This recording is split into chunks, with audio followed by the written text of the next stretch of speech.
बिस्मिल्लाहिर्रहमानिर्रहीम। अस्सलाम वालेकुम नाज़रीन, मैं अहमद फ़वाद हूँ। आप मेरा यूट्यूब चैनल देख रहे हैं। नाज़रीन, एक बड़ी खबर और ब्रेकिंग न्यूज़ के साथ आज की व्लॉग में आपकी खिदमत में हाजिर हुआ हूँ और चार बड़ी इंपॉर्टेंट डेवलपमेंट्स हैं जो आपके साथ मैंने शेयर करनी है। एक तो ये कि फुल कोर्ट जो मीटिंग हुई थी, इस मीटिंग में मज़ीद क्या क्या हुआ, कुछ एक्सक्लूसिव डिटेल्स और भी सामने आई हैं, आपके साथ मैं शेयर करूँगा। ख़ास तौर पर जिन जजेस ने इख्तलाफ किया था उनके नाम सामने आए हैं। कौन से ऐसे जजेस हैं जो चीफ जस्टिस कादी फ़ाइज़ ईसा के सामने खड़े हुए या उनसे इख्तलाफ किया, इस पर डिटेल्स जो है वो आपके साथ में शेयर करूंगा। और साथ ही साथ जस्टिस याह्या अफरीदी जो हैं उन्होंने भी एक इख्तलाफी नोट जारी किया है और ये इख्तलाफी नोट भी चीफ जस्टिस कादी फ़ाइज़ ईसा साहब के एक अहम तरीन फैसले से इख्तलाफ किया। उन्होंने इस नोट में क्या क्या उन्होंने कहा है, इस पर भी कुछ अहम तरीन तफसीलात आपके साथ में शेयर करूँगा।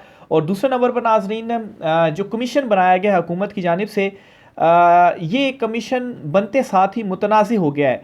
बल्कि जब अनाउंस किया गया था कि कमीशन बनाया जाएगा उस वक्त ही मुतनाज़ हो गया था, लेकिन अब चूँकि एक रुकनी कमीशन बन गया है जिसमें जस्टिस तसद्दुक़ जिलानी जो हैं वो शामिल होंगे, बल्कि हैं। ये जो कमीशन है वो कैसे मुतनाज़ बन गया है और कैसे इस मामले के ऊपर मिट्टी डाल दी गई है, कुछ मज़ीद अहम तरीन इंकशाफात सामने आए हैं, वो भी आपके साथ में शेयर करूँगा। सबसे पहले तो नाज़रीन आपको बताता चलूँ जी कि जस्टिस याह्या अफरीदी जो हैं उनकी जानिब से बड़ा एक अहम जो नोट है वो जारी किया गया है। बेसिकली जो आर्टिकल 62(1)(f) के तहत नाअहली की मुद्दत के तयन का केस था, इस केस में जस्टिस याह्या अफरीदी भी बेंच में शामिल थे और इस बेंच का जो फैसला आया था, इस फैसले से इख्तलाफ किया था जस्टिस याह्या अफरीदी ने।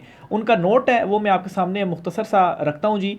जस्टिस याह्या अफरीदी ने समीउल्लाह बलोच केस में साबिक चीफ जस्टिस उमर अता बंदयाल के फैसले की हिमायत में नोट तहरीर किया। जस्टिस याह्या खान अफरीदी ने 19 सफ़ात मुश्तमिल ये नोट जो है वो लिखा है और इसमें यह कहा गया है कि समीउल्लाह बलोच केस में तय नाअहली मुद्दत इलेक्शन एक्ट में तय 5 साला मुद्दत पर हावी है। पार्लियामेंट सादा कानून साजी से सुप्रीम कोर्ट का फैसला ख़त्म नहीं कर सकती। 18वीं तरमीम में आर्टिकल 61(1)(f) में मुद्दत का तयन नहीं किया गया। यानी कि साफ लफ्ज़ों में इन्होंने इस पर बात की है कि वैसे तो मुद्दत का जो तयन था, कितने मुद्दत के लिए नाअहली होगी ये आइन में वाज़ेह नहीं था। इस पर सुप्रीम कोर्ट ने इसकी तशरीह करते हुए करार दिया था कि नाअहली ताहयात मुद्दत के लिए है। लेकिन फिर उसके बाद हुकूमत ने इलेक्शन एक्ट एक में तरमीम की थी और उसमें करार दिया था जी कि नाअहली की जो मुद्दत है वो 5 साल के लिए है। तो इस पर फिर ये हुआ जी कि सुप्रीम कोर्ट में जब मामला आया तो उन्होंने इसको एक्सेप्ट कर लिया। लेकिन जस्टिस याह्या अफरीदी साहब ने ये कहा है कि आइनी जो आइन में नाअहली की मुद्दत तय है और उसको आइन में मुद्दत दी गई है और इससे सुप्रीम कोर्ट ने तशरीह की थी कि ये ताहयात है और जो इलेक्शन एक्ट में तरमीम की गई है वो इसके ऊपर हावी नहीं है। और अगर सुप्रीम कोर्ट का फैसला या तशरीह या आइनी तरमीम करनी है तो वो 2/3 अक्सरियत से हो सकती है, वो सादा अक्सरियत से नहीं हो सकती। हालांकि इन्होंने सादा अक्सरियत से इलेक्शन एक्ट में जो तरमीम है वो की थी, लेकिन इसके लिए इलेक्शन एक्ट नहीं बल्कि आइन में जो तरमीम थी वो रिक्वायर्ड थी। तो ये बुनियादी नुकता उस वक्त भी उठाया गया था और अब भी जस्टिस याह्या अफरीदी ने अपने नोट के अंदर यही तहरीर किया है और इसी नुकते की बुनियाद पर उस वक्त ये भी कहा गया था कि हुकूमत ने ये जो तरमीम की है ये गैर आइनी है, लेकिन खैर चीफ जस्टिस कादी फ़ाइज़ ईसा साहब की जानिब से इसको रखा गया और फिर उसके बाद नाअहली की जो मुद्दत थी वो अब ताहयात नहीं है।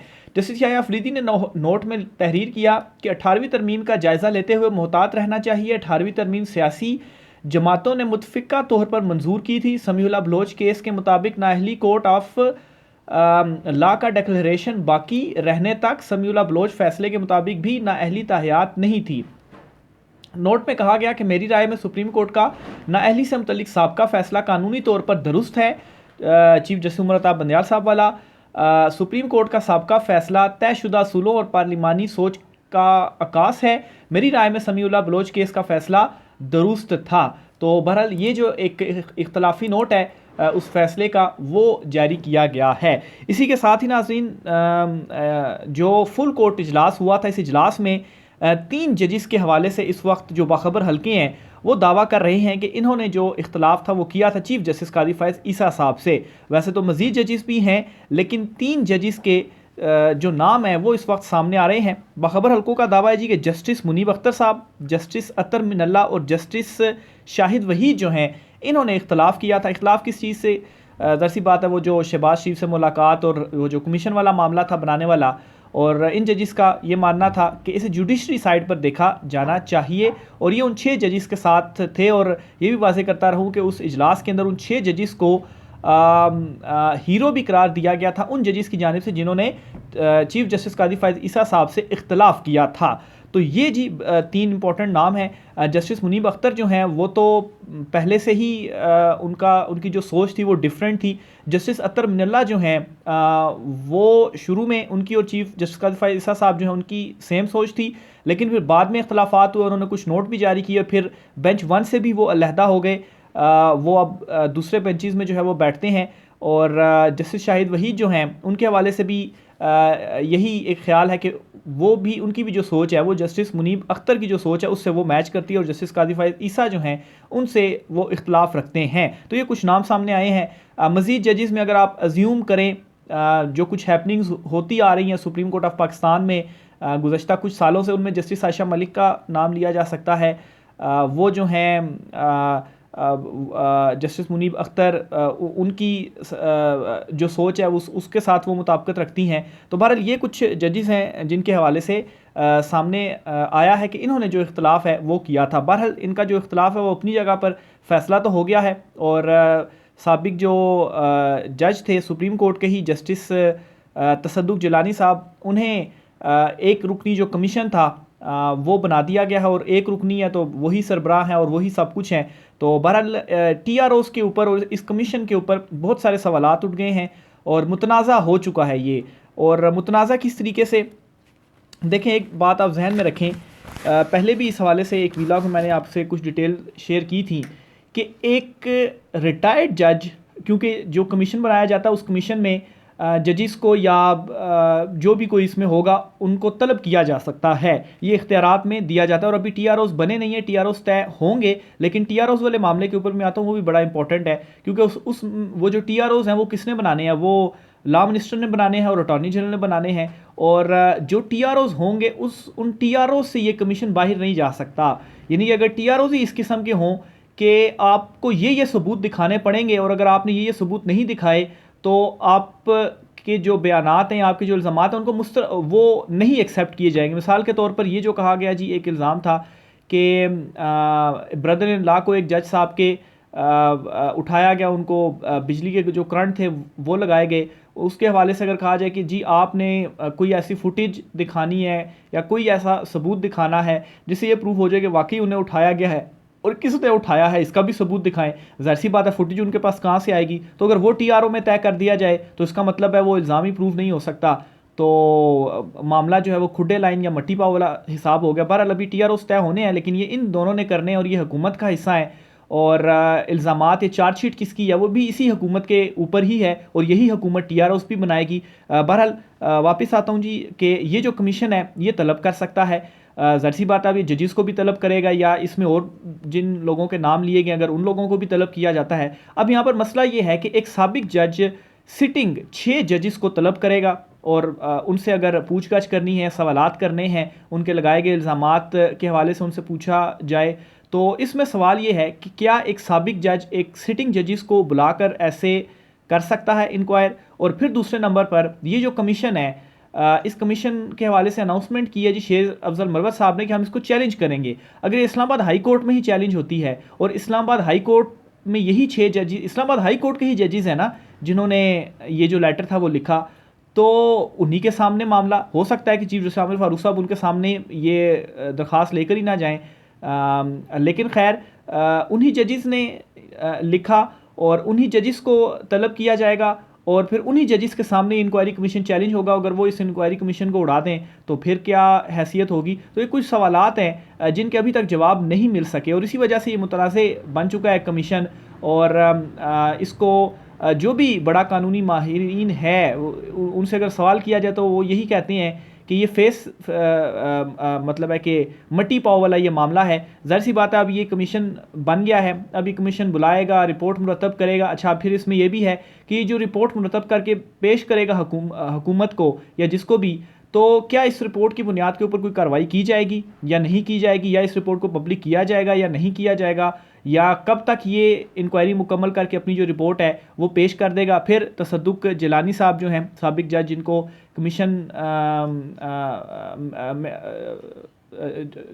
जो सरबराही है या कमीशन में जिनको शामिल किया गया है, उनकी सेहत के हवाले से अभी जो है वो डाउट्स का इजहार किया जा रहा है मुख्तलिफ़ हलकों की जानिब से कि वो काफ़ी ज़्यादा बीमार हैं और 75 ईयर्स उनकी एज है, तो क्या वो काम कर पाएंगे। तो बहरहाल ये बहुत सारे जो क्वेश्चंस हैं वो इस वक्त उठाए जा रहे हैं। और फिर ये जो कमीशन जो लेटर्स लिखे थे, उन लेटर लिखा गया 6 जजेस की जानिब से, उसमें ये भी कहा गया कि chief justice Islamabad high court Aamir Farooq साहब जो हैं उनको भी बारहा बताया गया मामले के हवाले से। चीफ जस्टिस कादी फ़ाइज़ ईसा जो हैं उनके सामने भी ये रखा गया। फिर पहले के चीफ जस्टिस उमर अता बंदयाल साहब जो हैं उनके भी सामने ये मुद्दा उठाया गया, लेकिन कोई भी एक्शन नहीं हुआ। फिर जब ये पब्लिक हुआ, लेटर मीडिया में सामने आया, तब बुलाया गया और ये सारा कमीशन जो है वो बना।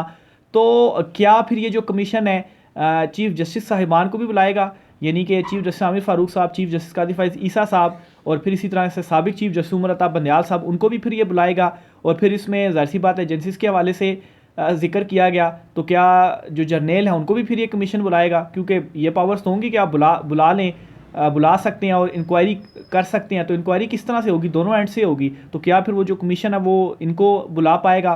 फिर जो TROs हैं जो लॉ मिनिस्टर और AG बनाएंगे, वो फिर अब TRO से भी बाहर नहीं जाया जा सकता। तो ओवरऑल इसके ऊपर जो सवालात हैं वो यही है कि ये बस आंखों में धूल झोंकने के मुतरादिफ है और इस मामले का कुछ भी नहीं होना, ये रफ़ा दफ़ा हो जाना है। तो ये जी इस हवाले से ख़बर थी। फिर इसी तरह से इमरान खान साहब के हवाले से भी ख़बर आपको मैं देता चलूँ जी, कि इमरान खान साहब से जेल में मुलाकात की SOPs जो है वो तय हो चुकी हैं।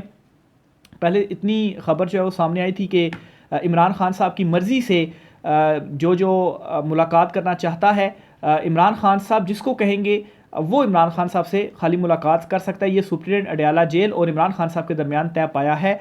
अब इसमें मज़ीद एक दो जो चीज़ें सामने आई हैं, इस पर यह हुआ है जी कि जो फोकल पर्सनस हैं, बेसिकली ये फोकल पर्सन 3 रुकनी कमेटी पर मुश्तमिल है। शेर अफजल मरवत हो गए, इसके साथ ही जो है वो बैरिस्टर गोहर हो गए, और इसके अलावा जी एक और उमैर न्याज़ी, बैरिस्टर उमैर न्याज़ी जो हैं, ये 3 रुकनी कमेटी है और ये तीनों फोकल पर्सन होंगे और ये फाइनलाइज़ करेंगे कि ये इमरान खान साहब से मुलाकात कर सकते हैं। इमरान खान साहब इनको कहेंगे जी कि मैंने इनसे मुलाकात करनी है। हफ्ते में 2 दिन मुलाकात की इजाज़त होगी और मंगल को फैमिली, जबकि जुमेरात को वकला और दीगर के साथ मुलाकात इमरान खान साहब की हो सकेगी। और एक टाइम पर या एक दिन जो मुलाकात होगी उसमें सिर्फ़ और सिर्फ 6 पर्सनस जो है वो इमरान खान साहब से मुलाकात कर सकते हैं। यानी कि मंगल को जो फैमिली की मुलाकात होगी उसमें भी 6 पर्सनस खाली इमरान खान साहब से मुलाकात कर सकते हैं फैमिली के, और फिर जुमेरात को जो मुलाकात होगी वकला के साथ उसमें भी सिर्फ 6 लोग जो हैं वो इमरान खान साहब से मुलाकात कर सकेंगे। तो ये जो कुछ एक मुआहदा सा है वो तय हुआ है जी इमरान खान साहब और सुप्रीडेंट अडयाला जेल के दरमियान। तो बहरहाल जी इससे एक फ़ायदा तो ये होगा कि जिस तरह से इस्लामाबाद हाई कोर्ट में भी मुख्तलिफ़ केसेस थे और हर कोई आकर इमरान खान साहब के हवाले से दरख्वास्त दायर कर देता कि हमने मुलाकात करनी, और वो सारे पहुंच जाते थे और इमरान खान साहब से मुलाकात करने, और फिर मुलाकात के बाद अपने अपने जो बयानात थे वो उनकी जानिब से सामने आ जाते थे। और पार्टी डिसिप्लिन में भी काफ़ी ज़्यादा मसाइल आ रहे थे कि हर कोई अपना बयान देता था इमरान खान साहब से मुलाकात करने के बाद। तो इमरान खान साहब ने असल में क्या कहा था, बहुत सारी जो बातें थी वो छुप जाती थी। तो इससे ये होगा कि एक तो 3 रुकनी कमेटी ये अब तय करेगी इमरान खान साहब की इजाज़त से, और फिर सिर्फ वही लोग मिल सकेंगे जो ये कमेटी कहेगी, और इससे ये होगा कि कुछ डिसिप्लिन में जो चीज़ें हैं वो आ जाएंगी। तो बहरहाल नाज़रीन, ये आज की कुछ आम तरीन तफसीलात थी। राय का इज़हार कीजिएगा, इजाज़त दीजिए, अल्लाह हाफ़िज़।